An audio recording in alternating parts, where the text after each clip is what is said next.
ಪರಮಪೂಜ್ಯರಾದ ಶ್ರೀಪಾದ ವಸ್ತುಗಳು ಇರಲಿಲ್ಲ. ಆದರೆ ಅವರು ಈ ಸದ್ಯ ಭೌತಿಕವಾಗಿ ಇರಲಿಲ್ಲ, ವ್ಯಾಪ್ತಿಯಿಂದ ಇಲ್ಲಿದ್ದಾರೆ, ನಮಗೆಲ್ಲರಿಗೂ ಅನುಗ್ರಹ ಮಾಡುವುದಕ್ಕಾಗಿ ಇಲ್ಲಿದ್ದಾರೆ ಅಂತ ಭಾವಿಸಿಕೊಂಡು ಪರಮಪೂಜ್ಯರಾದ ಶ್ರೀಪಾದರು ಅಂತ ಹೇಳಿದೆ. ಮತ್ತು ಉಳಿದ ವಿದ್ವಾಂಸರು ಕೂಡ ಇದ್ದಾರೆ, ಆನಂದಪ್ರಕಾಶ ಸಬ್ರಿಯವರು, ಪದ್ಮನಾಭ ವರ್ಗೇರಿಯವರು, ಜಯಸಿಂಹಾಚಾರ್ಯರು, ಗಣಪತಿ ಆಚಾರ್ಯರು, ಎಲ್ಲ ವಿದ್ವಾಂಸರು. ಮತ್ತು ಮುಖ್ಯವಾಗಿ ತಾವೆಲ್ಲ ಶ್ರೀಮಂತರಿದ್ದೀರಿ. ಇದು ವಯಸ್ಕರ ಶಿಕ್ಷಣ ಶಿಬಿರ ಅಂತ ಹೇಳಿದರು, ಪ್ರಶಿಕ್ಷಣ ಶಿಬಿರ ಅಂತ ಹೇಳಿ. ಸ್ಥೂಲವಾದ ಅರ್ಥ ಏನಂದರೆ, ವಯಸ್ಕರು ಬೌದ್ಧಿಕವಾಗಿ ಮತ್ತು ದೈಹಿಕವಾಗಿ ವಯಸ್ಕರಾದಂಥ ತಮಗೆ ಒಂದು ಸಂಸ್ಕೃತಿ, ಧರ್ಮ, ತತ್ವಜ್ಞಾನ ಇವುಗಳಿಗಾಗಿ ಒಂದು ಶಿಕ್ಷಣವನ್ನು ಏನು ಕೊಡಬೇಕು ಅಂತ ಒಂದು ಶಿಬಿರ ಅಂತ ಅರ್ಥ. ಅದಕ್ಕೆ ನಾನೊಂದು ಅರ್ಥವನ್ನು ಮಾಡಿಕೊಂಡಿದ್ದೀನಿ, ಮಾಡಿಕೊಂಡು ತಮ್ಮೆಲ್ಲರೂ ಬಂದು ಕೂತಿದ್ದೇನೆ. ವಯಸ್ಕರಾದವರು ತಾವೇ ಇದ್ದೀರಿ, ತಮ್ಮೆದುರಿಗೆ ನಾವೇನು ಇಲ್ಲಿ ತನಕ ಶಿಕ್ಷಣ ಪಡ್ಕೊಂಡಿದ್ದೇವೆ, ನಿಮಗೆ ಶಿಕ್ಷಣ ಕೊಡಲಿಕ್ಕಾಗಿ ಬಂದಿದ್ದಲ್ಲ, ನಿಮಗೆ ನಾವೇನು ಶಿಕ್ಷಣ ಪಡ್ಕೊಂಡಿದ್ದೀವಿ ಅನ್ನೋದನ್ನು ತೋರಿಸ್ಲಿಕ್ಕಾಗಿ ಅದನ್ನು ಪ್ರಯತ್ನ, ಸಣ್ಣ ಪ್ರಯತ್ನ ಹಾಗೆ ಮಾಡ್ತಿದ್ದೇನೆ ಭಾವಿಸಿದ್ದೇನೆ. ಅದು ಯಾಕೆ ಹಾಗೆ ಅಂತಂದರೆ, ಭಾಗವತದಲ್ಲಿ ಮಾತಿದೆ, ಸರ್ವಾರ್ಥ ಸಂಭವೋ ದೇಹ ಜನಿತಃ ಪೋಷಿತಃ ಪುನಃ ನತಯೋ ಯಾತಿ ನಿರ್ವೇಶಂ ಪಿತ್ರೋಹ ಮತ್ಯಃ ಶತಾಯುಷ. ಆ ಶ್ಲೋಕ ತಂದೆ ತಾಯಂದಿರ ಮಹತ್ವದ ಕುರಿತು ಹೇಳುವಂಥ ಒಂದು ಶ್ಲೋಕ.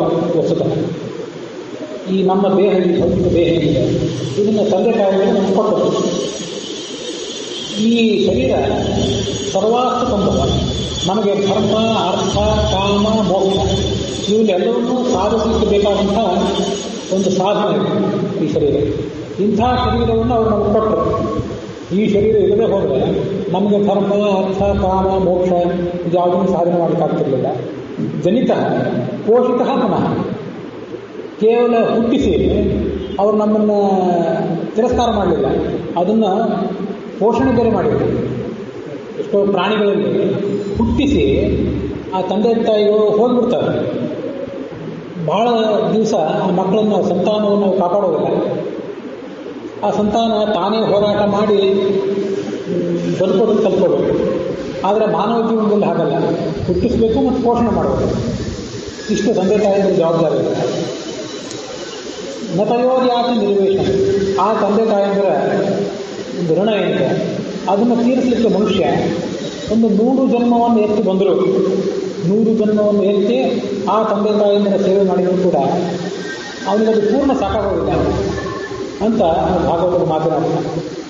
ಅದು ಕೇವಲ ತಂದೆ ತಾಯಿಯಂದಿರಲ್ಲ, ತಂದೆ ತಾಯಿಯಂದಿರು ಮತ್ತು ಉಳಿದ ಗುರು ಹಿರಿಯರು, ಅತ್ತೆ ಮಾವಂದಿರು, ನಮಗೆ ಪಾಠ ಹೇಳುವಂಥ ಗುರುಗಳು, ಇವರೆಲ್ಲರೂ ಕೂಡ ಆ ವರ್ಗದಲ್ಲಿ ಸೇರ್ತಾರೆ.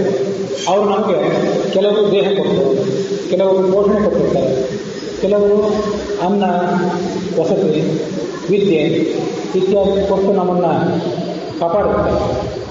ಹೀಗೆ ಈ ಒಂದು ಶರೀರ ಮತ್ತು ಈ ಒಂದು ಮನಸ್ಸು ಬೆಳೀಲಿಕ್ಕೆ ಇಷ್ಟೊಂದು ಜನರ ಒಂದು ಹಿನ್ನೆಲೆ ಇದೆ. ಅವರೆಲ್ಲ ತಮ್ಮ ತಮ್ಮ ಪಾಲಿನ ಕರ್ತವ್ಯವನ್ನು ಬಹಳ ನಿಸ್ಪೃಹರಾಗಿ ಮಾಡಿದ್ದರಿಂದ ಇವತ್ತು ನಮಗೊಂದು ಗಟ್ಟಿಮುಟ್ಟಾದ ಶರೀರ ಮತ್ತು ಗಟ್ಟಿಮುಟ್ಟಾದಂಥ ಮನಸ್ಸು ಇವತ್ತಿದೆ. ಈ ಸೌಂಡ್ ಮೈಂಡ್, ಸೌಂಡ್ ಬಾಡಿ ಅಂತ ಹೇಳ್ತಾರೆ. ಬಲಿಷ್ಠವಾದ ಮನಸ್ಸು ಇರಬೇಕಾದ್ರೆ ಬಲಿಷ್ಠವಾದ ಶರೀರ ಇದ್ದರೆ ಮಾತ್ರ ಸಾಕು, ಮತ್ತು ಬಲಿಷ್ಠವಾದ ಮನಸ್ಸಿದ್ರೆ ಮಾತ್ರ ನಮಗೆ ಶ್ರವಣ, ಮನನ ಮೊದಲಾದನ್ನು ಮಾಡಲಿಕ್ಕೆ ಸಾಧ್ಯ. ಹೀಗೆ ನಾವು ಋಣ ತೀರಿಸಬೇಕಾಗುತ್ತೆ. ತಂದೆ ತಾಯಿಯಂದಿರು, ಉಳಿದ ಗುರು ಹಿರಿಯರು, ಅತ್ತೆ ಮಾವಂದಿರು, ಗುರುಗಳು, ಗುರುಪತ್ನಿಯರು, ಹೀಗೆ ಅನೇಕ ಒಂದು ದೊಡ್ಡ ವರ್ಗಕ್ಕೆ, ಅನೇಕ ಜನ ಸೇರಿದಂಥ ಒಂದು ದೊಡ್ಡ ವರ್ಗಕ್ಕೆ ನಾವು ಋಣಿಗಳಾಗುತ್ತೇವೆ. ಅಂಥವ್ರ ಎದುರಿಗೆ ನಾವು ಇಲ್ಲಿವರೆಗೆ ಏನು ಶಿಕ್ಷಣ ಪಡ್ಕೊಂಡಿವೆ, ನಾವೇನು ತಿಳ್ಕೊಂಡಿದ್ದೇವೆ ಅಂತನ್ನೋದನ್ನು ಒಂದು ಸ್ವಲ್ಪ ಮಟ್ಟಿಗೆ ನಾವು ತೋರಿಸ್ಬೇಕು. ತೋರಿಸಿದ್ರೆ ಹುಡುಗ ತನ್ನ ಮಾರ್ಗದಲ್ಲಿದ್ದಾನೆ, ತನ್ನ ಸಾಧನೆ ತಾನು ಮಾಡ್ತಿದ್ದಾನೆ ಅಂತ ಅವ್ರು ಮೆಚ್ಚುತ್ತಾರೆ. ಅಂಥ ಒಂದು ಪ್ರಯತ್ನ ಇದೆ. ಯಾಕಾಗಿ ಮಾತು ಹೇಳ್ತಿದ್ದೇನೆ ಅಂದರೆ, ನಮ್ಮ ಗುರುಗಳಂಥ ಸತ್ಯ ರಾಜೇಂದ್ರಾಚಾರ್ಯ ಅವರು ದೊಡ್ಡ ವಿದ್ವಾಂಸರು, ತಮಗೆಲ್ಲ ಗೊತ್ತಿದ್ದೆ. ನಾನು ಬೇಕಾದಷ್ಟು ಬಾರಿ ಅವರಿಗೆ ಫೋನ್ ಮಾಡಿ ಅಕ್ಕಪಕ್ಕದಲ್ಲಿ ಪ್ರತ್ಯಕ್ಷ ಭೇಟಿಯಾದಾಗ ಅವರ ಎದುರಿಗೆ ಅನೇಕ ಜಿಜ್ಞಾಸೆಗಳನ್ನು ಕೇಳ್ತೇನೆ. ಅವರು ಬಹಳ ಪ್ರೀತಿಯಿಂದ ಪ್ರಾಮಾಣಿಕತೆಯಿಂದ ಬಂದು ಅದಕ್ಕೆಲ್ಲ ಪರಿಹಾರವನ್ನು ತೋರಿಸ್ತಾರೆ. ಕನಿಷ್ಠ 2 ತಿಂಗಳಿಗೆ ಒಮ್ಮೆ ಆದರೂ ಅವ್ರಿಗೆ ನಾನು ಫೋನ್ ಮಾಡೇ ಇರ್ತೀನಿ. ಕಳೆದ 7ನೇ ತಾರೀಕು ಕೂಡ ಉಡುಪಿಯಲ್ಲಿ ಒಂದು ಸೆಮಿನಾರ್ ಇತ್ತು, ಅಲ್ಲಿ ಆಚಾರ್ಯ ಬಂದಿದ್ದರು. ಆವಾಗ ಆಚಾರ್ಯ ಧರ್ಮಪತ್ನಿಯವರು ಇರಲಿಲ್ಲ, ಇವತ್ತು ಅವರು ಇದ್ದಾರೆ. ಹಾಗಾಗಿ ನನಗೆ ಆ ಮಾತು ನೆನಪು ಬಂತು. ಆಚಾರ್ಯರು ಮತ್ತು ಅವರ ಧರ್ಮಪತ್ನಿ ಅಂತ ಹಿರಿಯರು ಅವರ ಎದುರಿಗೆ ನಾವೇನು ಶ್ರವಣ ಮಾಡಿದ್ದೇವೆ, ಮನನ ಮಾಡಿದ್ದೇವೆ ಅನ್ನೋದನ್ನು ತೋರಿಸುವಂಥ ಪ್ರಯತ್ನ ಇದೆ. ತಾವೆಲ್ಲ ಬಹುಶ್ರುತರಿದ್ದೀರಿ, ಅನುಭವಿಗಳು ಕೂಡ ಇದ್ದೀರಿ, ಬೇಕಾದಷ್ಟು ಓದಿ ತಿಳಿದವರು ಇದ್ದೀರಿ. ಆತ್ಮ ವಾ ಅರೇ ದ್ರಷ್ಟವ್ಯ ಶ್ರೋತವ್ಯ ಮಂತವ್ಯ ನಿಧಿಧ್ಯಾಸಿತವ್ಯ ಉಪನಿಷತ್ತಿನ ಮಾತು. ಮನುಷ್ಯ ತತ್ವಜ್ಞಾನವನ್ನು ಗಳಿಸಬೇಕು. ತತ್ವಜ್ಞಾನವನ್ನು ಗಳಿಸಲಿಕ್ಕಾಗಿ ಮೊದಲು ಆತ್ಮ ಅವರೇ ದ್ರಷ್ಟವ್ಯ ಏನು ಮಾಡಬೇಕು ಅಂದರೆ ಶ್ರೋತವ್ಯ ಮಂತವ್ಯ ನಿಧಿಧ್ಯಾಸಿತವ್ಯ. ಮೊದಲು ಅವನ ಕುರಿತಾದಂಥ ಶ್ರವಣ ಮಾಡಬೇಕು. ವೇದಗಳು, ಉಪನಿಷತ್ತುಗಳು ಮತ್ತು ಪುರಾಣಗಳು, ಈ ಎಲ್ಲ ಶಾಸ್ತ್ರಗಳಲ್ಲಿ ಆ ಭಗವಂತನ ಕುರಿತಾದಂಥ ಏನು ವರ್ಣನೆ ಇದೆ, ಅವನ ಗುಣಗಳು, ಅವನ ಆಕಾರ, ಅವನ ಕಾರ್ಯಭಾರ, ಇದರ ಕುರಿತಾದ ಏನು ವರ್ಣನೆ ಇದೆ, ಆ ವರ್ಣನೆಯನ್ನು ಶಾಸ್ತ್ರಗಳ ಮೂಲಕ ನಾವೇ ಓದಿ ಅಥವಾ ಗುರುಗಳ ಮೂಲಕ ಅದನ್ನು ಅಧ್ಯಯನ ಮಾಡಬೇಕು. ಅದು ಶ್ರವಣ ಮಾಡಿದ್ದನ್ನು ಮನನ ಮಾಡಬೇಕು. ಯಾಕೆಂದರೆ ಮನುಷ್ಯನಿಗೆ ಒಂದು ಸಮಸ್ಯೆ ಇದೆ. ಎಲ್ಲರಿಗೂ ಕೂಡ ಮನನ ಅಂತ ಬೇಕೇ. ದೊಡ್ಡ ದೊಡ್ಡ ದೇವತೆಗಳಿಗೂ ಕೂಡ ಮನನ ಬೇಕು. ಮನುಷ್ಯರಿಗೆ ವಿಶೇಷವಾಗಿ ಮನುಷ್ಯನ ಮನಸ್ಸು ಬಹಳ ಕ್ಷುಲ್ಲಕವಾಗುತ್ತೆ. ಈ ಒಂದು ಕ್ಷಣದಲ್ಲಿ ಇಂಥದ್ದು ಯಾವುದೋ ಒಂದು ಕಿವಿಗೆ ಬಿದ್ದರೆ ಇದು ಬಹಳ ಚೆನ್ನಾಗಿದೆ, ಇದನ್ನು ನಾನು ಆಚರಣೆಗೆ ತರಬೇಕು ಅಂತ ಅನಿಸ್ತದೆ. ಅದು ಮರುಕ್ಷಣದಲ್ಲಿ ಮತ್ತೊಂದೇನೋ ಅದರ ಕಿವಿಗೆ ಬಿದ್ದರೆ ಅಥವಾ ಮತ್ತೊಂದು ಯಾವುದೋ ವಿಚಾರ, ಮತ್ತೊಂದು ಯಾವುದೋ ಆಚಾರ ಅದನ್ನು ಗಮನಕ್ಕೆ ಬಂದರೆ ಆ ಕಡೆ ಮನಸ್ಸು ಹೋಗ್ಬಿಡುತ್ತೆ. ಹೀಗೆ ಮನುಷ್ಯನ ಮನಸ್ಸೇ ಬಹಳ ಕ್ಷುಲ್ಲಕವಾದದ್ದು ಮತ್ತು ಬಹಳ ಮಿಶ್ರವಾದದ್ದು. ಆಚಾರ್ಯರು ಬ್ರಹ್ಮಸೂತ್ರ ಭಾಷ್ಯದಲ್ಲಿ ಒಂದು ಮಾತನ್ನು ಹೇಳ್ತಾರೆ, ವಿಮಿಶ್ರ ಮತಯೋ ಮರ್ತ್ಯಾಹ ವಿಮಿಶ್ರ ಗತಯೋ ವಿಚ. ಮರ್ತ್ಯರು ಅಂದರೆ ಮನುಷ್ಯರಿದ್ದಾರಲ್ಲ, ಇವರು ವಿಮಿಶ್ರ ಮತಯ, ಇವರ ಮನಸ್ಸೇ ತುಂಬ ಕಾಂಪ್ಲಿಕೇಟೆಡ್ ಆಗುತ್ತೆ. ನಾನಾ ಥರದ ವಿಚಾರಧಾರೆಗಳನ್ನು ಒಳಗೊಂಡಿದೆ. ಒಮ್ಮೆ ಒಳ್ಳೆಯ ವಿಚಾರ, ಒಮ್ಮೆ ಕೆಟ್ಟ ವಿಚಾರ, ಇಂಥ ನಾನಾ ಥರದ ವಿಚಾರಗಳನ್ನು ಅದು ಸ್ವೀಕಾರ ಮಾಡ್ತಾನೇ ಇರ್ತದೆ. ಸುಲಭವಾಗಿ ಯಾವುದಕ್ಕೂ ಅಂಟುಕೊಳ್ಳೋದಿಲ್ಲ. ಮತ್ತು ಅದನ್ನು ಆ ಮನಸ್ಸನ್ನು ಹತೋಟಿಯಲ್ಲಿ ಇಟ್ಕೊಳ್ಳೋದು ಕೂಡ ತುಂಬ ಕಷ್ಟ. ಅರ್ಜುನನಂಥ ದೊಡ್ಡ ಜ್ಞಾನಿ, ರಣರಂಗದಲ್ಲೂ ಕೂಡ ದೊಡ್ಡ ಪರಾಕ್ರಮ, ಹಾಗೆ ಅಧ್ಯಾತ್ಮ ರಂಗದಲ್ಲೂ ಕೂಡ ದೊಡ್ಡ ಸಾಧಕ. ಅಂಥವನು ಮನೋ ದುರ್ನಿಗ್ರಹಂ ಚಲಂ, ಮನಸ್ಸನ್ನು ನಾವು ಹೇಗೆ ಹತೋಟಿಯಲ್ಲಿ ಇಟ್ಕೊಳ್ಳೋದು, ಏನಾದರೂ ಒಂದು ಉಪಾಯವನ್ನು ತೋರಿಸೋದು ಅಂತ ಕೃಷ್ಣನಿಗೆ ಆತ ಶರಣ ಹೋದ. ಅದು ಅಂಥ ದೊಡ್ಡವರ ಸಮಸ್ಯೆ. ನಮ್ಮಂಥ ಸಣ್ಣವ್ರಿಗಂತೂ ನಾವು ಹೇಳಲೇಬೇಕಾಗಿಲ್ಲ. ಹೀಗೆ ವಿಮಿಶ್ರ ಮತಯೋ ಮರ್ತ್ಯಾಹ, ನಮ್ಮ ಮತಿ, ನಮ್ಮ ಜ್ಞಾನ ಎಲ್ಲ ಬಹಳ ಸಮ್ಮಿಶ್ರವಾದದ್ದು. ಹಾಗೆ ನಾವು ಹೋಗಿ ಸೇರಬೇಕಾದ ಗುರಿಯೂ ಕೂಡ ಬಹಳ ಸಮ್ಮಿಶ್ರವಾದದ್ದು. ಕೆಲವರು ಸಾತ್ವಿಕರು, ಕೆಲವರು ರಾಜಸರು, ಕೆಲವರು ತಾಮಸರು, ಹೀಗೆ ಸಮ್ಮಿಶ್ರವಾದದ್ದು. ಮತ್ತು ನಮಗೆ ನೋಡಿದ್ದೆಲ್ಲ ಹಾಗಾಗಬೇಕು, ಹೀಗೆ ಮಾಡಬೇಕು, ಇಂಥದನ್ನು ಸಾಧಿಸಬೇಕು ಅಂತ ನಾನಾ ಥರದ ಗುರಿಗಳು ನಮ್ಮ ಎದುರಿಗೆ ಬಂದು ನಿಲ್ತವೆ. ಆದರೆ ನಾವು ಅದು ಯಾವುದನ್ನು ಕೂಡ ಪೂರ್ಣವಾಗಿ ಈಡೇರಿಸೋದಕ್ಕೆ ವಿಫಲರಾಗ್ತದೆ. ಇದು ಮನುಷ್ಯ ಸ್ವಭಾವ. ಅದಕ್ಕಾಗಿ ಎಲ್ಲರೂ ಕೂಡ ಮನನ ಮಾಡಬೇಕು. ವಿಶೇಷವಾಗಿ ಮನುಷ್ಯರಾದವರು, ಮನುಷ್ಯ ಸಾಧಕರೇನಿದ್ದಾರೆ ಅವರು ಬಹಳ ಕಷ್ಟಪಟ್ಟು ಮನನ ಮಾಡಬೇಕು. ಶ್ರವಣ ಮಾಡೋದನ್ನು ಬಹಳ ನಿಷ್ಠೆಯಿಂದ ಮನನ ಮಾಡಬೇಕು. ಮನನ ಮಾಡೋದಂದರೆ ಆ ಶ್ರವಣ ಮಾಡಿದ್ದು ಯುಕ್ತಿಯುಕ್ತವಾಗಿದೆಯೋ ಹೌದೋ ಇಲ್ಲವೋ ಅನ್ನೋದನ್ನು ತಾನು ತನ್ನೊಳಗೆ ಆಗಲಿ ಅಥವಾ ಸಹಾಧ್ಯಾಯಿಗಳ ಜೊತೆಗಾಗಲಿ ಗುರುವಿನಲ್ಲಿ ಮತ್ತೆ ಮತ್ತೆ ಪ್ರಶ್ನೆ ಮಾಡಿ ಜಿಜ್ಞಾಸೆ ಮಾಡಿ ಆ ಮೂಲಕವಾಗಿ ಅದನ್ನು ಮನನ ಮಾಡಬೇಕು. ಮನನ ಮಾಡಿದ್ದಾದಮೇಲೆ ಧ್ಯಾನ ಮಾಡಬೇಕು. ಹೀಗೆ ಉಪನಿಷತ್ತು ಶ್ರವಣ, ಮನನ, ಧ್ಯಾನ 3 ಮೆಟ್ಟಿಲುಗಳನ್ನು ತೋರಿಸ್ಕೊಟ್ಟು, ಈ 3 ಮೆಟ್ಟಿಲುಗಳನ್ನು ನಾವು ಏರ್ಲಿಕ್ಕೆ ಸಾಧ್ಯ ಆಗೋದಾದರೆ ನನಗೆ ಆತ್ಮದ ಅರೇ ದೃಷ್ಟವ್ಯ, ಪರಮಾತ್ಮನ ದರ್ಶನ ನನಗೆ ಆಗಲಿಕ್ಕೆ ಸಾಧ್ಯ ಅಂತನ್ನೋದನ್ನು ಶಾಸ್ತ್ರ ನಮಗೆ ತಿಳಿಸ್ಕೊಟ್ಟಿದೆ. ಈ ಪರಮಾತ್ಮನ ದರ್ಶನ ಅಂತಿದೆ. ಪರಮಾತ್ಮನ ದರ್ಶನ ಅಂದರೆ ಯಾವ ಥರದ ದರ್ಶನ? ಈ ಈಗ ಸೃಷ್ಟಿ ಪ್ರಾರಂಭ ಆಗಿ ಸುಮಾರು 200 ಕೋಟಿ ವರ್ಷಗಳು ಕಳೆದಿವೆ. ಈ ವಯೋಸ್ಥ ಮನ್ವಂತರ ಈಗ ನಡೆದಿರೋದು. ಮೊದಲನೇ ಮನ್ವಂತರದಿಂದ ಪ್ರಾರಂಭ ಮಾಡಿಕೊಂಡು 6-7 ಮನ್ವಂತರಗಳಿಗೆಲ್ಲ ಕಳೆದು ಬಂದಿವೆ. ಸುಮಾರು 200 ಕೋಟಿ ವರ್ಷಗಳು ಈಗ ಸಾಗಿ ಬಂದಿವೆ. ಇವಿಷ್ಟೆಲ್ಲದರಲ್ಲಿ ನಮಗೆ ಭಗವಂತ ಅನೇಕ ಅವತಾರಗಳನ್ನು ಮಾಡಿ ತೋರಿಸಿದ್ದಾನೆ. ರಾಮ, ಕೃಷ್ಣ, ಕೆಲವು ಅವತಾರಗಳು, ನರಸಿಂಹ ಮೊದಲಾದ ಅವತಾರಗಳು, ವಾಮನ ಮೊದಲಾದ ಅವತಾರಗಳು ನಮಗೆ ಭೂಲೋಕದ ಮನುಷ್ಯರಿಗೆ ಕಾಣುವಂಥ ಅವತಾರಗಳಲ್ಲ. ಅಂಥ ಕೆಲವು ಅವತಾರಗಳನ್ನು ಹೊರತುಪಡಿಸಿದರೆ ರಾಮ, ಕೃಷ್ಣ ಮೊದಲಾದ ಅವತಾರಗಳು ಭೂಮಿಯಲ್ಲಿದ್ದಂಥ ಪ್ರತಿಯೊಂದು ಜೀವಕ್ಕೂ ಕೂಡ, ಪ್ರತಿಯೊಂದು ವ್ಯಕ್ತಿಗೂ ಕೂಡ ತನ್ನ ದರ್ಶನವನ್ನು ಕೊಟ್ಟಂಥ ಕೆಲವು ಅವತಾರಗಳು. ಆ ರಾಮಕೃಷ್ಣ ಮೊದಲಾದ ಭಗವಂತನ ರೂಪಗಳನ್ನು ನೋಡಲಿಕ್ಕೆ ನಮಗೆ ವಿಶೇಷವಾದ ಸಾಧನೆಯನ್ನು ಬೇಕಾಗಿಲ್ಲ.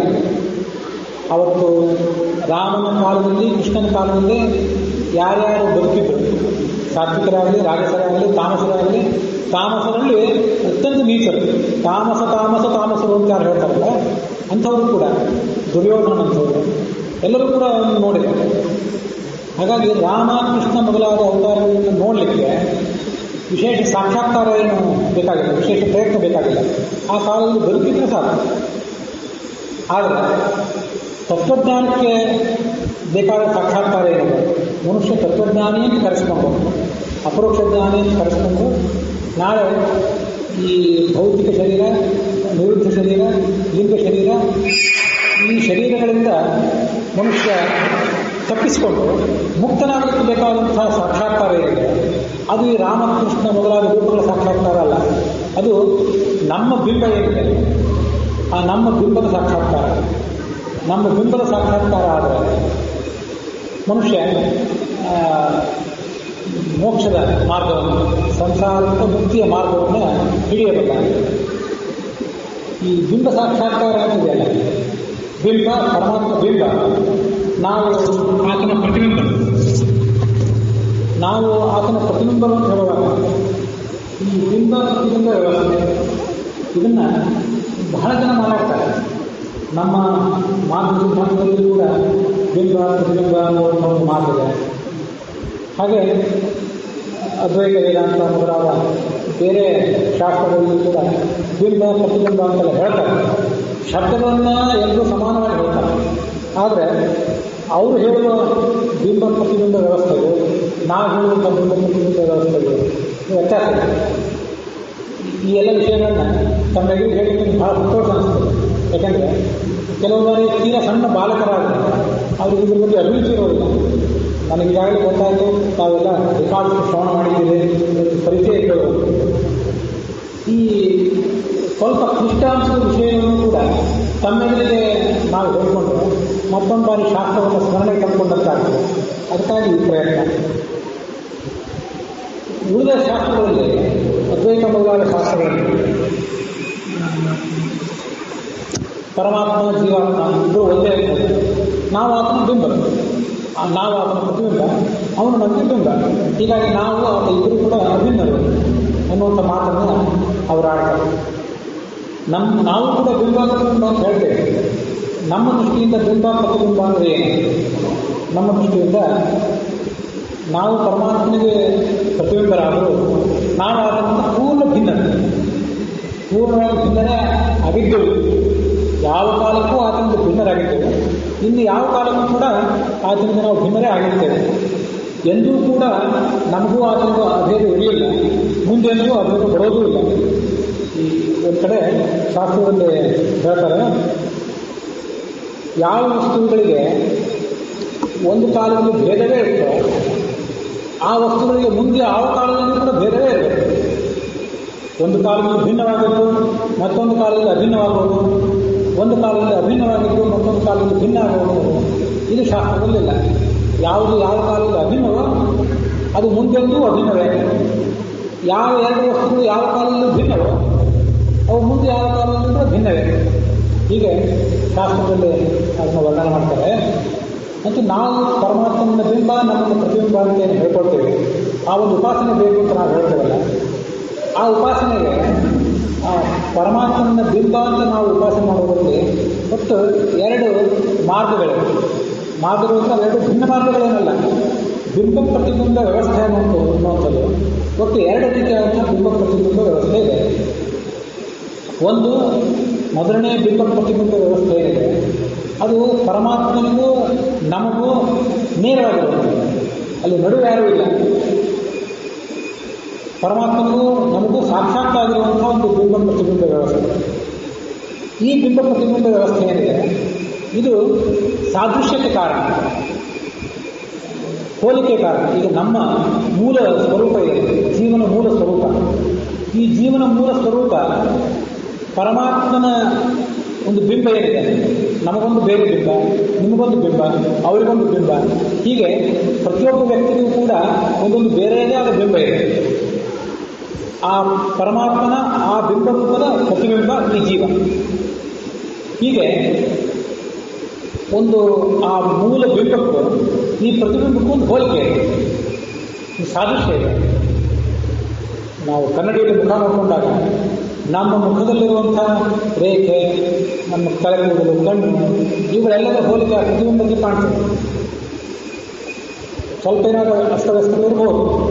ಆ ಅಸ್ತವ್ಯಸ್ತಗಳನ್ನು ಹೊರತುಪಡಿಸಿಯೂ ಕೂಡ ಬಹುತೇಕ ಸಾದೃಶ್ಯ ಕನ್ನಡಿಯಲ್ಲಿ ಮುಖ ನೋಡಿಕೊಂಡಾಗ ಅಥವಾ ನೀರಿನಲ್ಲಿ ನೋಡಿಕೊಂಡಾಗ ನಮಗೆ ಕಾಣಿಸ್ತದೆ.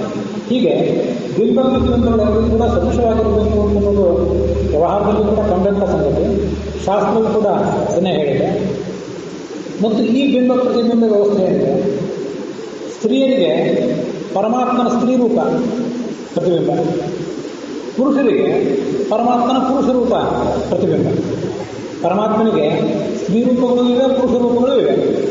ನಮ್ಮ ಪರಮಾತ್ಮ ಎರಡೂ ರೂಪಗಳು ಉಳ್ಳವನು. ಕೆಲವರಲ್ಲಿ ಪರಮಾತ್ಮ ಅಂದರೆ ಅವನು ಕೇವಲ ಪುರುಷನೇ, ಇನ್ನು ಕೆಲವರಲ್ಲಿ ಪರಮಾತ್ಮ ಅಂದರೆ ಕೇವಲ ಸ್ತ್ರೀಯೇ, ಶಕ್ತಿ ಅಂತ ಅವನು ಉಪಾಸನೆ ಮಾಡಬೇಕು ಅಂತ ಕೆಲವರು. ನಮ್ಮ ಪರಮಾತ್ಮ ಹೆಣ್ಣೆ, ಅವ್ರಿಗೆ ಅದ್ರ ಬಗ್ಗೆ ಆಗ್ರಹ. ಇನ್ನು ಕೆಲವರಿಗೆ ನಮ್ಮ ಪರಮಾತ್ಮ ಗಂಡೆ, ಅವನು ಗಂಡು ಅನ್ನೋದ್ರ ಬಗ್ಗೆ ಕೆಲವರಿಗೆ ಆಗ್ರಹ, ಅವನು ಹೆಣ್ಣು ಅನ್ನೋದ್ರ ಬಗ್ಗೆ ಇನ್ನು ಕೆಲವರಿಗೆ ಆಗ್ರಹ. ನಾವು ಶಾಸ್ತ್ರ ವರ್ಣನೆ ಮಾಡಿರುವಂತೆ ಪರಮಾತ್ಮನಿಗೆ ಎರಡೂ ರೂಪಗಳನ್ನು ಒಪ್ಪಿದ್ದೇವೆ. ಗರುಡ ಪುರಾಣದ ಮಾತನ್ನು ಆಚಾರ್ಯರು ಐತರೆಯ ಭಾಷೆಯಲ್ಲಿ ಉಲ್ಲೇಖ ಮಾಡ್ತಾರೆ. ಸ್ತ್ರೀರೂಪಸ್ಥೈವ ಪುಂರೂಪ ಯಥೋ ನಾರಾಯಣ ಸ್ಥಿತಃ. ನಾರಾಯಣನಿಗೆ ಸ್ತ್ರೀ ರೂಪಗಳು ಇವೆ, ಪುರುಷ ರೂಪಗಳು ಇವೆ.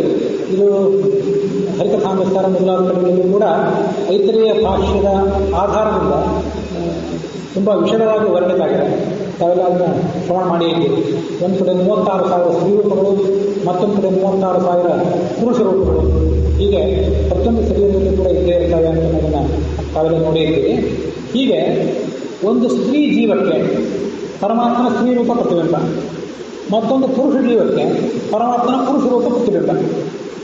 ಅಂತೂ ಇವೆರಡು ಬಿಂಬ ಮತ್ತು ಪ್ರತಿಬಿಂಬಗಳ ನಡುವೆ ಬೇರೆ ಯಾವುದೂ ಇಲ್ಲ, ನಡುವೆ ಯಾವುದೂ ಇಲ್ಲ.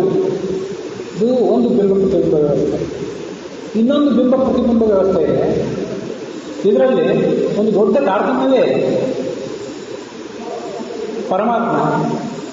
ಪರಮಾತ್ಮನಿಗೆ ಲಕ್ಷ್ಮೀದೇವಿ, ಲಕ್ಷ್ಮೀದೇವಿಗೆ ಬ್ರಹ್ಮವಾಯುಗಳು, ಬ್ರಹ್ಮವಾಯುಗಳಿಗೆ ಅವರ ಕೆಳಗಿನವರು, ಅವರಿಗೆ ಅವರ ಕೆಳಗಿನವರು. ಹೀಗೆ ಮೇಲಿನವರಿಗೆ ಕೆಳಗಿನವರು ಪ್ರತಿಬಿಂಬರು, ಕೆಳಗಿನವರಿಗೆ ಮೇಲಿನವರು ಬಿಂಬರು. ಇದೊಂದು ಇನ್ನೊಂದು ರೀತಿಯಾದ ಪ್ರತಿಬಿಂಬ. ಇದು ಬಹಳ ದೊಡ್ಡದು. ಮೊದಲನೇ ನಾವೇನು ನೋಡಿದ್ವಲ್ಲ, ಅಲ್ಲಿ ಕೇವಲ ಇಬ್ಬರೇ ಇದೆ, ಒಬ್ಬ ಪರಮಾತ್ಮ, ಒಬ್ಬ ನಾವು, ಬಿಂಬ ಪ್ರತಿಬಿಂಬ, ನಡುವೆ ಯಾರೂ ಇರಲಿಲ್ಲ. ಇಲ್ಲೇನಿದೆ, ಇದು ಬಹಳ ದೊಡ್ಡ ಬಿಂಬ ಪ್ರತಿಬಿಂಬ ವ್ಯವಸ್ಥೆ. ಇದನ್ನು ಅನುವ್ಯಾಖ್ಯಾನದಲ್ಲಿ ಆಚಾರ್ಯರು ಛಾಯಾ ವಿಷ್ಣು ರಮಾಂತಸ್ಯ ಛಾಯಾಧಾತ ವಿಶೇಷಕವು ಹೀಗೆ ಅಂತ ವರ್ಣನೆ ಮಾಡ್ತಾರೆ.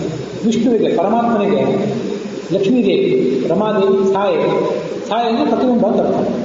ನಾವು ಬಿಸಿಲಲ್ಲಿ ಹೋಗುವಾಗ ನಮ್ಮದೊಂದು ನೆರಳು ಕಾಣ್ತಲ್ಲ, ಅದಕ್ಕೆ ನಾವು ಛಾಯೆ ಅಂತೇವೆ. ಬರೀ ಅದಕ್ಕೆ ಛಾಯೆ ಅಲ್ಲ. ಪರಮಾತ್ಮನಿಗೆ ಸಾಕ್ಷಾತ್ ಪ್ರತಿಬಿಂಬ ಯಾರು ಅಂದರೆ ಲಕ್ಷ್ಮೀದೇವಿ, ಅವಳಿಗೆ ಪ್ರತಿಬಿಂಬ ಬ್ರಹ್ಮವಾಯುಗಳು, ಆ ಬ್ರಹ್ಮವಾಯುಗಳಿಗೆ ಪ್ರತಿಬಿಂಬದವರು ನಂತರದವರು. ಹೀಗೆ ಇದೊಂದು ದೊಡ್ಡ ಬಿಂಬ ಪ್ರತಿಬಿಂಬ ವ್ಯವಸ್ಥೆ ಇದೆ.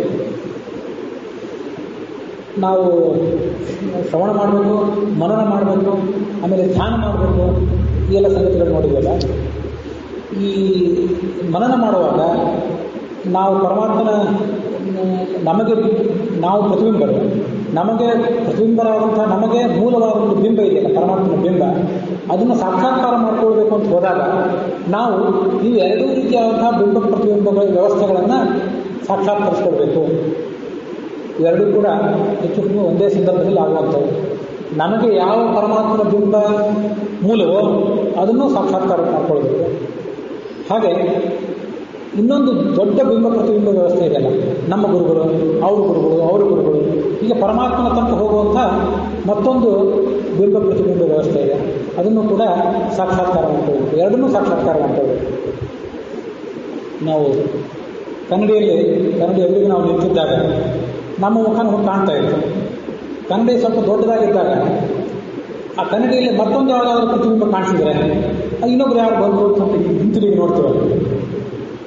ಪ್ರತಿಬಿಂಬ ನಮಗೆ ಕಾಣಿಸಿದ ಕೂಡಲೇ ಪ್ರತಿಬಿಂಬ ಕಾಣಿಸ್ಬಹುದು, ಆದರೆ ಇದಕ್ಕೆ ಮೂಲವಾದ ಬಿಂಬ ಯಾವುದು ಅಂತ ನಾವು ನೋಡಬೇಕು ಅಂತ ಅಪೇಕ್ಷೆ ಪಡ್ತೀವಲ್ಲ, ಹಾಗೆ ನಾವು ಪ್ರತಿಬಿಂಬರು. ನಮಗೆ ಬಿಂಬರಾದಂಥ ಗುರುಗಳು ಯಾರು, ಅವರಿಗೆ ಬಿಂಬರಾದಂಥ ಗುರುಗಳು ಯಾರು ಅನ್ನೋದು ಒಂದು ತಿಳಿಯಬೇಕಾದ ಸಂಗತಿ. ಎಲ್ಲರಿಗೂ ಒಂದೇ ರೀತಿಯಾದ ತತ್ವಜ್ಞಾನ ಅಲ್ಲ. ಎಷ್ಟು ಜನ ಸಾಧಕರಿದ್ದಾರೆ ಅಷ್ಟು ತನಕ ತತ್ವಜ್ಞಾನ, ಅಷ್ಟು ರೀತಿಯಾದ ಸಾಧನೆ. ಒಬ್ಬೊಬ್ಬರಿಗೆ ಒಂದೊಂದು ರೀತಿಯಾದ ಸಾಧನೆ ಇದೆ. ಅದರಲ್ಲಿ ನೀವು ತಿಳ್ಕೊಳ್ಬೇಕಾದ ಸಂಗತಿಗಳು ನಿಮ್ಮ ಪಾಲಿಗೆ, ನಾನು ತಿಳ್ಕೊಳ್ಬೇಕಾದ ಸಂಗತಿ ನಮ್ಮ ಪಾಲಿಗೆ, ಅವರು ತಿಳ್ಕೊಳ್ಬೇಕಾದ ಸಂಗತಿ ಅವರ ಪಾಲಿಗೆ. ಈಗ ಪ್ರತಿಯೊಬ್ಬರಿಗೂ ಕೂಡ ಬೇರೆ ಬೇರೆ ರೀತಿಯಾದಂಥದ್ದೇ ಸಾಧನೆ, ಬೇರೆ ಬೇರೆ ರೀತಿಯಾದಂಥದ್ದೇ ತತ್ವಜ್ಞಾನ. ಹೀಗೆ ಪ್ರತಿಯೊಬ್ಬ ವ್ಯಕ್ತಿಗೂ ಕೂಡ ನಿಯತವಾಗಿದೆ. ಎಲ್ಲರಿಗೂ ಒಂದೇ ರೀತಿಯಾದ ಸಾಧನೆ ಅಲ್ಲ, ಮತ್ತು ಎಲ್ಲರಿಗೂ ಒಂದೇ ರೀತಿಯಾದ ಪ್ರತಿಫಲವೂ ಅಲ್ಲ. ಎಲ್ಲರಿಗೂ ಆ ಮೂಲ ವ್ಯಕ್ತಿಗಳು ಭಿನ್ನ, ಅವರಿಗೆ ಭಿನ್ನ ಭಿನ್ನವಾದ ಸಾಧನೆಗಳು ಮತ್ತು ಭಿನ್ನ ಭಿನ್ನವಾದಂಥ ಪ್ರತಿಫಲ. ಹೀಗೆ ಅದನ್ನು ಶಾಸ್ತ್ರದಲ್ಲಿ ವರ್ಣನೆ ಮಾಡ್ತಾರೆ.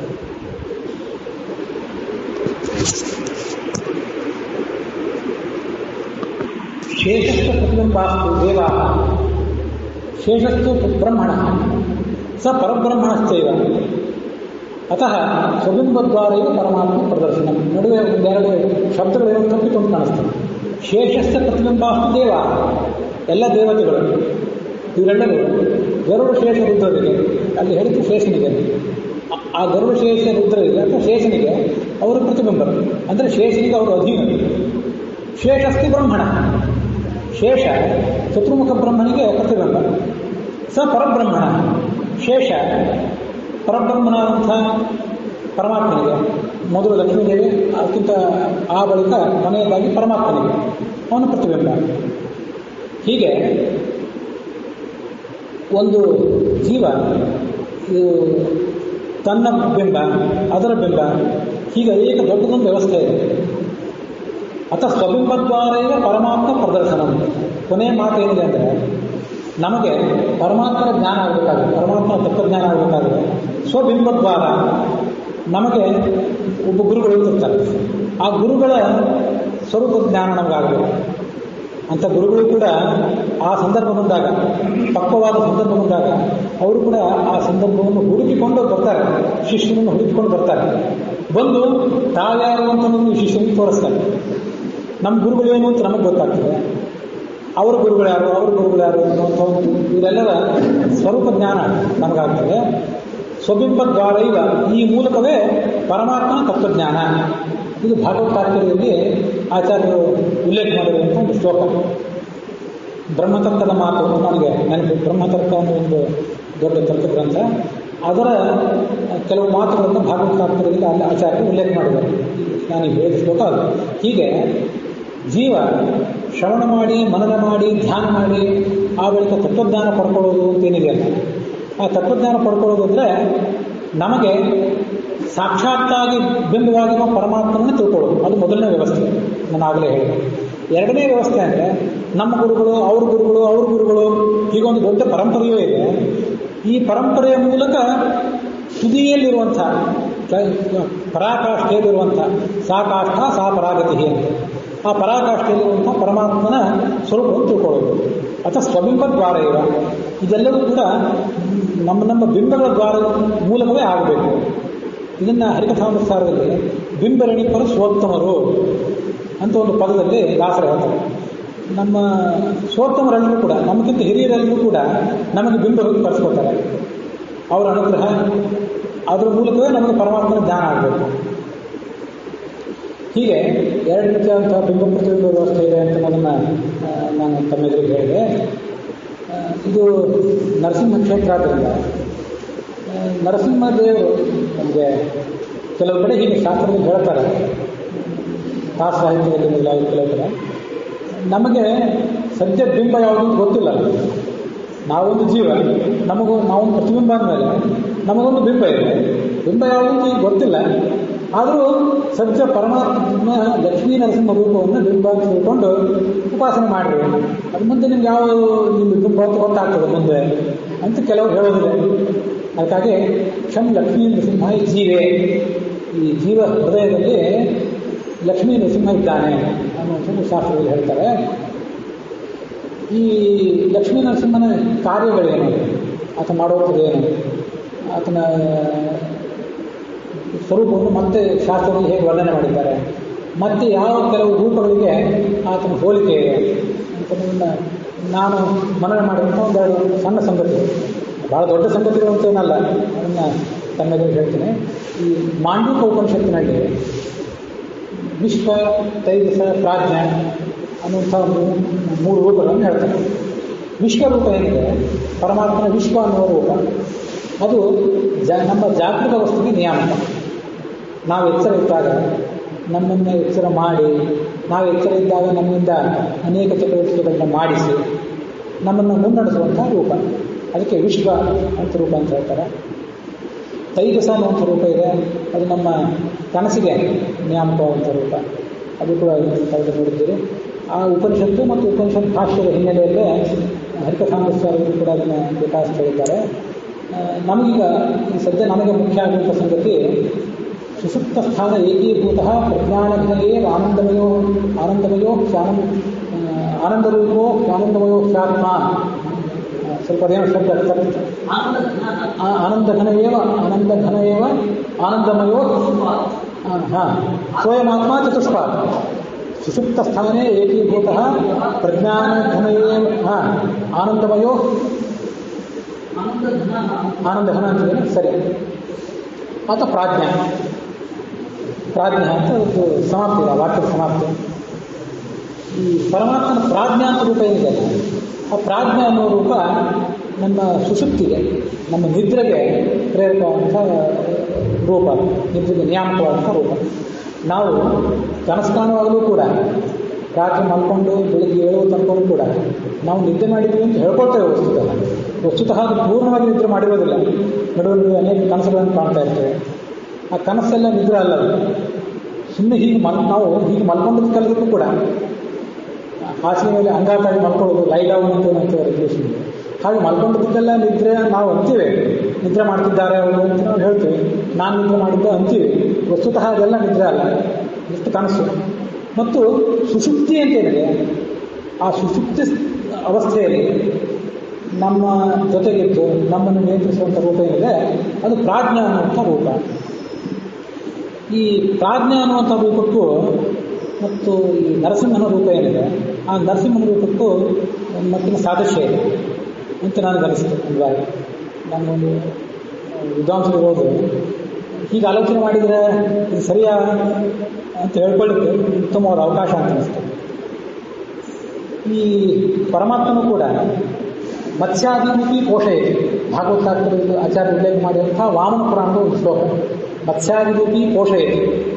ಮತ್ಸ್ಯ, ಕೂರ್ಮ ಮೊದಲಾದ ರೂಪಗಳಲ್ಲಿ ಭಗವಂತ ಜಗತ್ತಿಗೆ ಪೋಷಣೆಯನ್ನು ಒದಗಿಸ್ತಾನೆ, ಪಾಲನೆಯನ್ನು ಮಾಡ್ತಾನೆ. ನೃಸಿಂಹೋ ರುದ್ರ ಸಂಸ್ಥಿತ ವಿಲಾಪಯೇತಿ. ರುದ್ರನಲ್ಲಿ ನರಸಿಂಹನ ರೂಪದಲ್ಲಿ ಇದ್ದುಕೊಂಡು ಜಗತ್ತನ್ನು ನಾಶಪಡಿಸ್ತಾನೆ, ಅದು ಮೂರನೇ ಅವಸ್ಥೆ. ಸೃಜತೆ ವಿರಿಂಚಸ್ಥಃ ಸೃಜತೆ ವಿಷ್ಣುರವ್ಯಯ. ಚತುರ್ಮುಖ ಬ್ರಹ್ಮನಲ್ಲಿ ಇದ್ದುಕೊಂಡು ಜಗತ್ತನ್ನು ಆತ ಸೃಷ್ಟಿ ಮಾಡ್ತಾನೆ. ಹೀಗೆ ಸೃಷ್ಟಿ ಅನ್ನೋದನ್ನು ನಾವು ಮೊದಲು ಪರಿಗಣನೆ ಮಾಡ್ತೀವಿ. ಇಲ್ಲಿ ಚತುರ್ಮುಖ ಬ್ರಹ್ಮನಲ್ಲಿದ್ದು ಸೃಷ್ಟಿ ಮಾಡ್ತಾನೆ. ಮತ್ಸ್ಯ ಕೂರ್ಮಾದಿ ರೂಪಗಳನ್ನು ತಾಳಿ ಜಗತ್ತಿಗೆ ಬೇಕಾದಂತಹ ಎಲ್ಲ ಬೌದ್ಧಿಕ ಆಹಾರ, ದೈಹಿಕ ಆಹಾರ, ಹೊಟ್ಟೆಗೆ ಬೇಕಾದ ಆಹಾರ, ಮನಸ್ಸಿಗೆ ಬೇಕಾದ ಆಹಾರ ಇದನ್ನೆಲ್ಲ ಕೊಟ್ಟು, ಯಾಕಂದರೆ ಕೂರ್ಮ ರೂಪದಿಂದ ಅಮೃತ ಬರಲಿಕ್ಕೆ ಆದ ಕಾರಣನಾದ, ಮತ್ತು ಮತ್ಸ್ಯ ರೂಪದಿಂದ ಜ್ಞಾನೋಪದೇಶ ಮಾಡಿದ. ಹೀಗೆ ಇದೆಲ್ಲ ಹೊಟ್ಟೆಯ ಆಹಾರ, ಮನಸ್ಸಿಗೆ ಬೇಕಾದ ಆಹಾರವನ್ನೆಲ್ಲ ಕೊಟ್ಟು ಆತ ಜಗತ್ತನ್ನು ಪಾಲನೆ ಮಾಡ್ತಾನೆ. ಕೊನೆಯದಾಗಿ ರುದ್ರನಲ್ಲಿದ್ದುಕೊಂಡು ಜಗತ್ತನ್ನು ನಾಶ ಮಾಡ್ತಾನೆ. ನರಸಿಂಹ ರೂಪಿಯಾದ ಭಗವಂತ ನಾಶ ಮಾಡ್ತಾನೆ. ನರಸಿಂಹನ ರೂಪಿಯಾದ ಭಗವಂತ ಜಗತ್ತನ್ನು, ಈ ಜೀವನನ್ನು ಶಾಶ್ವತವಾದ ನಿದ್ರೆಗೆ ಕಳಿಸ್ತಾನೆ. ಈ ಪ್ರಾಜ್ಞನ ಕೆಲಸ ಏನು ಅಂದರೆ ದೈನಂದಿನ ನಿದ್ರೆಗೆ ಕಳಿಸುವಂಥದ್ದು. ದಿನ ನಾವು ಮಲ್ಕೊಳ್ತೀವಿ, ಪ್ರಾಜ್ಞ ಆ ನಿದ್ರೆಯ ಅವಸ್ಥೆಗೆ ನಿಯಾಮಕನಾಗಿರ್ತಾನೆ. ಮತ್ತೆ ವಿಶ್ವ ನಮ್ಮನ್ನು ಎಬ್ಬಿಸ್ತಾನೆ. ದೈನಂದಿನ ಕ್ರಿಯೆಗಳನ್ನು ನಡೆದಿರುವಂಥದ್ದು ಶಾಶ್ವತ ನಿದ್ರೆ. ಅದಕ್ಕೆ ಕಾರಣೀಭೂತನಾಗಿ ನರಸಿಂಹ. ಪ್ರಾಜ್ಞನಿಗೂ ಮತ್ತು ನರಸಿಂಹನಿಗೂ ಈಗೊಂದು ಸಣ್ಣ ಹೋಲಿಕೆ ಇದೆ ಅಂತ ಹಾಗೊಂದು ಬಾರಿ ನನಗೆ ಅನಿಸಿತು. ಅದರಿಂದ ಒಂದು ಕಡೆ ಈ ಆಚಾರ್ಯ ವಿಷ್ಣು ತತ್ವ ವಿನಿರ್ಣಯ ಏನಿದೆ ಅದಕ್ಕೆ ಟೀಕಾಶ್ಲೋಕ, ಮಂಗಳ ಶ್ಲೋಕ ಏನಿದೆ, ವಿಶ್ವಸ್ಯೋದಯ ಮಾತನೋತಿ ತದನು ಪ್ರಾಣವಿಭಕ್ತೇ ಪುನಃ ಸೌಖ್ಯಾಪ್ತೀತರ ಹಾನಿ ಸಾಧನಮಲಂ ವ್ಯಕ್ತಿಶ್ರುತಿ ವ್ಯಂಜಯನ್ ಸ್ವಾತಂ ಪ್ರಾಪಯತಿ ಕ್ಷಮಾಪಹೃತಯೇ. ಅವನು ಪರಮಾತ್ಮ ನಮಗೆ ನಿದ್ರೆ ಬರೆಸ್ತಾನೆ. ಕೊನೆಗೆ ಕ್ಷಮಾಪಹೃತಯೇ, ತುಂಬ ದಣದು ಬಿಟ್ಟಿರ್ತೇವೆ ನಾವು. ದಣದಂಥವರಿಗೆ ಅವನು ನಿದ್ರೆ ಬರೆಸಿಬಿಡ್ತಾನೆ. ನಿದ್ರೆ ಬರೆಸಿ ನಮ್ಮನ್ನು ಎಲ್ಲಿ ಕಳಿಸ್ಬೇಕು ಅಲ್ಲಿ ಕಳಿಸ್ತಾನೆ. ಸಾಮಾನ್ಯವಾಗಿ ಒಂದು ಸಜ್ಜೀವರಿಗೆ, ಸಾತ್ವಿಕರಿಗೆ ಹೇಳಿದಂಥ ಮಾತು ಅಂತ ನಾವು ಪರಿಗಣನೆ ಮಾಡಿದರೆ, ಕ್ಷಮಾಪಹೃತೆಯೇ, ತುಂಬ ಈ ಸಂಸಾರದಲ್ಲಿ ಮನುಷ್ಯ ಬೆಂದು ಬಳಲಿ ಬಿಟ್ಟಿರ್ತಾನೆ. ಇಂಥವನನ್ನು ಅವನ ಶ್ರಮವನ್ನೆಲ್ಲ ಪರಿಹಾರ ಮಾಡಿ ಸ್ವಾತಂತ್ರ್ಯ ಪ್ರಾಪ್ತಿ ಅವನಿಗೆ ನಿದ್ರೆ ಕೊಡ್ತಾನೆ.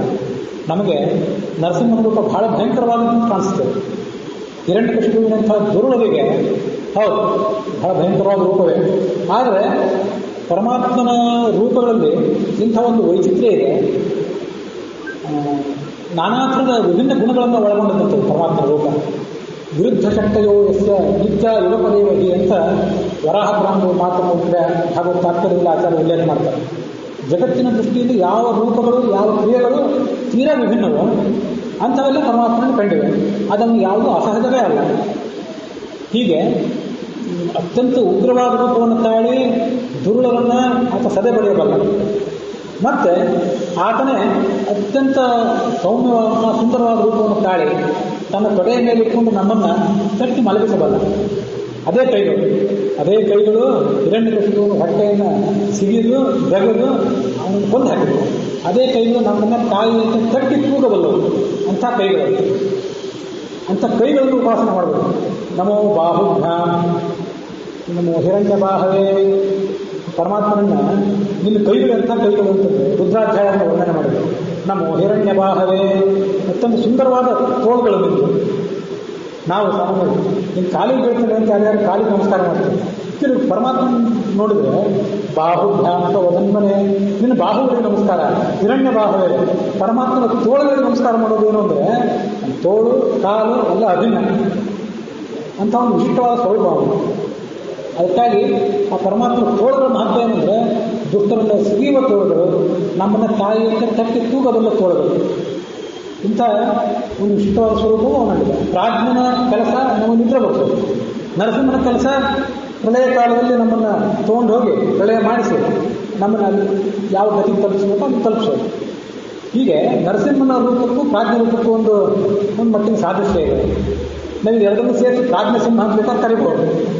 ಈಗ ಒಂದು ಕಡೆ ಈ ಸತತ್ವರ್ಣಮಾಲ ಅನ್ನೋ ಗ್ರಂಥದಲ್ಲಿ ರಾಮ ರೂಪ ಗೊತ್ತು ಎಲ್ಲರಿಗೂ, ಕೃಷ್ಣ ರೂಪವೂ ಗೊತ್ತು. ರಾಮಕೃಷ್ಣ ಅಂತ ಒಂದು ರೂಪ ಇದೆ. ಹೀಗೆ ಬೇರೆ ಬೇರೆ ಥರ ರೂಪಗಳಿವೆ. ಆ ರಾಮಕೃಷ್ಣ ರೂಪದ ಸಾಕ್ಷಾತ್ಕಾರ ಜಾಂಬುವಂತನಿಗಾಗಿತ್ತು. ಅವನು ರಾಮನ ಭಕ್ತ. ಆ ಸಂದರ್ಭದಲ್ಲಿ ಯುದ್ಧ ಮಾಡ್ತಿದ್ದು ಜಾಂಬುವಂತನ ಜೊತೆಗೆ, ಕೃಷ್ಣನ ಜೊತೆಗೆ. ಕೃಷ್ಣನ ಜೊತೆ ಹೋರಾಡಿ ದಣಿದಾಗ ಕೊನೆಯ ಕೃಷ್ಣ ಒಂದು ಏಟ್ ಹಾಕಿದ ಓ ರಾಮ ಅಲ್ಲದು ರಾಮಕೃಷ್ಣ ರೂಪದ ಒಂದು ಸಾಕ್ಷಾತ್ಕಾರ ಆಯಿತು. ರಾಮನೇ ಕೃಷ್ಣ ಗೊತ್ತಾಯ್ತು ನನಗೆ. ಈಗ ರಾಮ ಅಂತ ಒಂದು ರೂಪ, ಕೃಷ್ಣ ಅಂತ ಒಂದು ರೂಪ, ರಾಮಕೃಷ್ಣ ಅಂತ ಇನ್ನೊಂದು ರೂಪ, ಹಾಗೆಲ್ಲ ಹೇಳ್ತಾರೆ. ಹಾಗೆ ಪ್ರಾಜ್ಞ ಅವ್ರು ಗೊತ್ತೆಲ್ಲರಿಗೂ, ನರಸಿಂಹನೂ ಗೊತ್ತು. ಪ್ರಾಜ್ಞಸಿಂಹ ಹೀಗೂ ಭಗವಂತನ ಉಪಾಸನೆ ಮಾಡಬಹುದು ಅಂತ ಅನಿಸ್ತು ನನಗೆ. ಅವೆಲ್ಲ ಹಿರಿಯರಿದ್ದರೆ ವಿದ್ವಾಂಸರು ಇದ್ದಾರೆ, ಬಹುಶಿದ್ದಾರೆ, ಅವರು ಕೂಡ ಹೀಗೆ ಅನುಸಂಧಾನ ಮಾಡಿದ್ರೆ ತಪ್ಪಾಗಲಿಕ್ಕಿಲ್ಲ ಅಂತ ಅನಿಸ್ತು. ಮತ್ತು ಇದಕ್ಕೊಂದು ಬಹಳ ವಿಚಿತ್ರವಾದಂಥ ಒಂದು ಶಿಲ್ಪ ಚೆನ್ನಾಗಿ ಕಾಣಿಸ್ತದೆ. ಹಾಗೆ ಅದನ್ನು ನೋಡಿದಾಗ ನಾನು ಆಲೋಚನೆ ಸರಿ ಅಂತ ಅನಿಸ್ತು. ಭಂಡಾರಕೇರಿ ಮಠದಲ್ಲಿ ಒಂದು ನರಸಿಂಹನ ವಿಗ್ರಹ ಇದೆ. ಅದು ದೇವರ ಪೀಠದಲ್ಲಿ ಇರೋದಿಲ್ಲ. ಪೀಠ ಹೀಗಿದ್ರೆ ಪೀಠದ ಪಕ್ಕದಲ್ಲಿ ಇರ್ತದೆ ಅದು ನರಸಿಂಹದೇವರ ವಿಗ್ರಹ. ನಾನು ಅಲ್ಲಿರೋ ಎಲ್ಲ ವಿಗ್ರಹಗಳನ್ನು ಕನ್ನಡಕ ಹಾಕಿಕೊಂಡು ಸೂಕ್ಷ್ಮ ನೋಡ್ತಾ ಕೂತಿದ್ದೆ. ಅಲ್ಲಿ ನಾಗೇಂದ್ರ ಅವರು ಇದ್ದಾರೆ. ಅದು ಆ ವಿಗ್ರಹ ಯಾವುದು ಕೇಳಿದೆ ಅವರು. ಅದೇನಂದ್ರೆ ನರಸಿಂಹದೇವರ ವಿಗ್ರಹ. ನರಸಿಂಹದೇವರ ಒಡೆಯ ಮೇಲೆ ಒಂದು ವ್ಯಕ್ತಿ ಯಾರಂದ್ರೆ ಹಿರಣ್ಯಕಶಿಪು ಅಂತ ನಾವೆಲ್ಲರೂ ಹೇಳ್ತೇವೆ. ಅಲ್ಲ, ಪ್ರಹ್ಲಾದ. ಇದು ಸ್ವಾರಸ್ಯ. ಪ್ರಹ್ಲಾದನ ತೊಡೆ ಮೇಲೆ ಕೂರಿಸ್ಕೊಂಡಿರುವಂಥ ಎಷ್ಟೋ ಫೋಟೋಗಳನ್ನು ನೀವು ನೋಡಿರ್ತೀರಿ. ಮಲಗಿಸ್ಕೊಂಡು ತಟ್ಟುತ್ತಾ ಇರೋ ಫೋಟೋನ ಎಲ್ಲರೂ ನೋಡಿದ್ದೀರಾ? ತಟ್ಟುತ್ತಾ ಇರುವಂಥ ಅವನು ಸಮಾಧಾನ ಕೊಡ್ತಿರುವಂಥ ಫೋಟೋ ನಾವೇನು ನೋಡಿಲ್ಲ ವಸ್ತು. ಆದರೆ ಭಂಡಾರಕೇರಿ ಮಠದಲ್ಲಿ ಅಂತ ಒಂದು ಶಿಲ್ಪ ನೋಡಿದಾಗ ಪ್ರಹ್ಲಾದನನ್ನ ಅಂದರೆ ಪ್ರಹ್ಲಾದ ನಮ್ಮೆಲ್ಲ ಜೀವನಿಗೆ ಸಂಕೇತ. ಹಾಗೆ ಜೀವನನ್ನ ತನ್ನ ತೊಡೆ ಮೇಲೆ ತಾಯಿ ಅಂತ ಮಲಗಿಸಿಕೊಂಡು ತಟ್ಟಿ ತೂಗುವ ಕೈಗಳು, ತಟ್ಟಿ ತೂಗುವ ತೊಡೆಗಳು, ಅಂಥ ಅದ್ಭುತವಂತಹ ಅನುಸಂಧಾನ. ಆ ಶಿಲ್ಪಿಗೆ ಯಾರು ಕೊಟ್ಟರು, ಯಾವ ಜ್ಞಾನ ಕೊಟ್ಟನು, ಬಹಳ ಅದ್ಭುತ ಅನಿಸ್ತದೆ ನನಗೆ ಆಗೋಪ. ನಮಗೆ ನಾವು ಯಾವ್ಯಾವ ದೇವಾಲಯಗಳಿಗೆ ಹೋಗ್ತೀವಿ, ಯಾರ್ಯಾವ ಮಹಾತ್ಮರು ಪೂಜೆ ಮಾಡಿರುವಂಥ ವಿಗ್ರಹಗಳನ್ನು ನೋಡ್ತೀವಿ, ಆಚಾರ್ಯ ಕರಾಚಿಕ ದೇವರು ನಮಗೆ ತೋರಿಸ್ತಾರೆ. ಅದು ಎಲ್ಲ ಕೈಗಳ ಮಹತ್ವ ಏನು, ಆ ರೂಪದ ಮಹತ್ವ ಏನು ಅಂತ ನಾವು ಎಲ್ಲ ಕಡೆ ಅನುಸಂಧಾನ ಮಾಡಲಿಕ್ಕೆ ಹೋಗೋದಿಲ್ಲ. ಮತ್ತು ಅದು ಅಂಥ ಒಂದು ಅತ್ಯಪರೂಪದ ವಿಗ್ರಹ ಇದೆ. ಪ್ರಹ್ಲಾದನ ತೊಡೆ ಮೇಲೆ ಮಲಗಿಸ್ಕೊಂಡಿರುವಂಥ ವಿಗ್ರಹ, ಸಣ್ಣ ವಿಗ್ರಹ, ತುಂಬ ದೊಡ್ಡದು ಕೂಡ ಇಲ್ಲ. ಅದನ್ನು ನೋಡಿ ನನಗೆ ಅನಿಸ್ತು ಅದು ಪ್ರಾಜ್ಞ ಸಿಂಹವೇ ಇದ್ದಿರಬೇಕು. ಅದು ಕೇವಲ ಪ್ರಾಜ್ಞವೂ ಅಲ್ಲ. ಯಾಕಂದರೆ ಪ್ರಾಜ್ಞಂದು ಬೇರೆ ವಿಗ್ರಹ ನಾವೆಲ್ಲಿ ನೋಡಿಲ್ಲ. ಅಲ್ಲಿ ಎಲ್ಲರೂ ಇರ್ಬೋದು, ನಮಗೂ ನಾವೇನು ನೋಡಿಲ್ಲ ಅಂತ ಹೇಳಿ. ನರಸಿಂಹರು ಹಾಂ ಹಾಂ ಹೌದು ಮಾಡಿ ನೀವೇ ಮಾಡಿ ಕೆತ್ತಲಿಲ್ಲ. ಅವ್ರು ಆಚಾರ್ಯ ಹೇಳಿದ ಸರಿ ಇದೆ. ಆಚಾರ್ಯರು ಮಧ್ವಾಚಾರ್ಯರು ಎಲ್ಲ ಮಠಗಳಲ್ಲಿ ಪ್ರತಿಮೆಗಳನ್ನು ಕೊಟ್ಟರಲ್ಲ. ಕೃಷ್ಣೋ ರಾಮೋ ನೃಸಿಂಹಂಚ ವರಾಹೋ ವಿಷ್ಣುರೇವಚ ಪರಂಜ್ಯೋತಿ ಪರಬ್ರಹ್ಮ ವಾಸುದೇವ ಇತಿ ಮಾತ್ರ ಮುಂದಿನ ಬಿಟ್ಟುಬಿಡಿ. ಕೃಷ್ಣ, ರಾಮ, ನೃಸಿಂಹ, ವರಾಹ, ಅ ಉ ಮ ನಾದ. ಈ ಅಕಾರದ ಅ ಉ ಮ ಮತ್ತು ನಾದಗಳಿಂದ ವಾಚ್ಯವಾದ ಕೃಷ್ಣ, ರಾಮ, ನರಸಿಂಹ ಮತ್ತು ವರಾಹ ಇಷ್ಟು ಪ್ರತಿಮೆಗಳನ್ನು ಮಾತ್ರ ಎಲ್ಲರಿಗೂ ಎಲ್ಲ ಯತಿಗಳಿಗೂ ಕೊಟ್ಟರು. ಇವತ್ತು ಘಟ್ಟದ ಕೆಳಗಿನ ಮಠಗಳು ಮತ್ತು ಮೇಲಿನ ಮಠಗಳು ಎಲ್ಲಿ ಹೋದ್ರು ಇವೇ ಇಷ್ಟೇ ರೂಪಗಳು. ಕಾಳಿಯಮ್ಮನ ಕೃಷ್ಣ, ಗೋಪಿ ಕೃಷ್ಣ, ಗೋಪಾಲ ಕೃಷ್ಣದೇವರು, ರಾಮ, ವರಾಹದೇವರು ಇಷ್ಟೇ ರೂಪಗಳು. ವಿಠಲ ಅವನು ಕೃಷ್ಣನೇ. ಈಗ ಆಚಾರ ಇಷ್ಟೇ ಕೊಟ್ಟಿದ್ದು. ಇನ್ನೂ ಕೆಲವು ಸಂಗತಿಗಳನ್ನು ಅವರೆಲ್ಲ ಹೇಳ್ತಾ ಕೊಡ್ಲಿಕ್ಕೆ ಆಗೋದಿಲ್ಲ. ನೀವು ಸ್ವಲ್ಪ ತಿಳ್ಕೊಳ್ಬೇಕು ಅವ್ರದ್ದು ಅಭಿಪ್ರಾಯ ಇರ್ತದೆ. ಆ ಭಂಡಾರಕೇರಿ ಮಠದಲ್ಲಿ ಕಾಣಿಸಿದ ರೂಪ ಅದು ಪ್ರಾಯ ಪ್ರಾಜ್ಞಸಿಂಹ ಇದ್ದಿರಬೇಕು ಅಂತ ನನಗೆ ಅದು ಅನಿಸ್ತು. ಕೇವಲ ಪ್ರಾಜ್ಞವೂ ಅಲ್ಲ, ಒಂದು ನರಸಿಂಹವೂ ಅಲ್ಲ, ಇದು ಪ್ರಾಜ್ಞಸಿಂಹ ಅಂತ ಹೀಗೆ ಅನಿಸ್ತು. ಯಾವುದು ಅಲ್ಲಲ್ಲ, ಅದು ನನಗೆ ಗೊತ್ತಿಲ್ಲ ಇಷ್ಟ. ಯಾಕಂದರೆ ಇರ್ಲಿಕ್ಕಿಲ್ಲ. ಕೇಳಿ, ಭಂಡಾರಕೇರಿ ಮಠದಲ್ಲಿ ಪೀಠದಲ್ಲಿ ಮೇಲಿನ ಸ್ಥಾನದಲ್ಲಿ, ಅದು ಕೆಳಗಿನ ಸ್ಥಾನದಲ್ಲಿ ಇಲ್ಲ. ಅದು ಅಲ್ಲಿರೋ ದೇವರು ಬೇರೆ, ಇದು ಕೆಳಗಡೆ ಒಂದು ಪಾತ್ರದಲ್ಲಿದೆ. ನೀವು ಕಾಣಿಸೋದೇ ಇಲ್ಲ. ಅದು ನಾನು ಊಟಕ್ಕೆ ಸ್ವಲ್ಪ ಟೈಮ್ ಇತ್ತು ಅಂತ ಹೇಳಿ ಅದನ್ನು ನೋಡ್ತಾ ಕೂತಿದ್ದೆ. ಹಾಗಾಗಿ ಅದು ಸಾಕ್ಷಾತ್ಕಾರ ಆಯಿತು. ಪೀಠದ ಮೇಲೆ ಇಲ್ಲ ಅದು. ಹೀಗೆ ಪರಮಾತ್ಮನ ಕುರಿತಾದ ಶ್ರವಣ ಮಾಡಬೇಕು, ಮನನ ಕೂಡ ಮಾಡಬೇಕು. ಮನನ ಮಾಡೋದು ಅಂದರೆ ಈ ಥರದ್ದು ಒಂದು ಮನನ ಆಗಬಹುದು ಅಂತ ಅಂದ್ಕೊಂಡಿದ್ದೆ. ಎಲ್ಲ ವಿದ್ವಾಂಸರಿದ್ದಾರೆ, ಅದನ್ನೆಲ್ಲ ಅವರು ಈಗ ಆಲೋಚನೆ ಮಾಡಿ ಸರಿಯಾಗಿಲ್ಲ ಅಂತ ಆಲೋಚನೆ ಮಾಡಿ ಹೇಳಬೇಕು.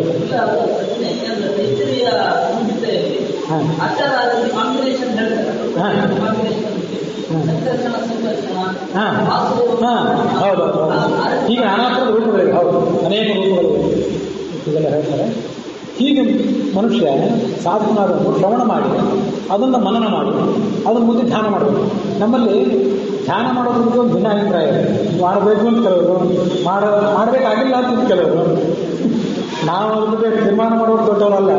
ಆದರೆ ಮಾಡಿದ್ರೆ ಬಹಳ ಒಳ್ಳೆಯದು ಇತ್ತಂತೂ ನಮಗಂತೂ ಕಾಣಿಸ್ತೀವಿ. ಇಂಥವೆಲ್ಲ ರೂಪಗಳನ್ನು ಮನನ ಮಾಡಬೇಕು.